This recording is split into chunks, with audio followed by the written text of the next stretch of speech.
Today we'll talk about how can you add or change your display name on your Pokemon Banco map. We're going to figure out the solution or know how you can do that on your app. So all you have to do, you just go down, click here on profile down here. So when you click here on profile, it's going to take you to this list on your profile. Then all you have to do now, just click here on manage your account here. So then you come to this list, and all you have to do, just go above personal details, click on it here, and you come to this list, and all you have to do now, you just go down here and you click here on display name here. So then here add your display name here. Then when you're down, all you have to do, just go down, you click here on save.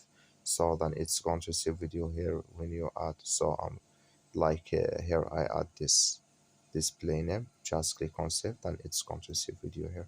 That's all you have to do. Thank you for watching. Don't forget to support us by liking, subscribe.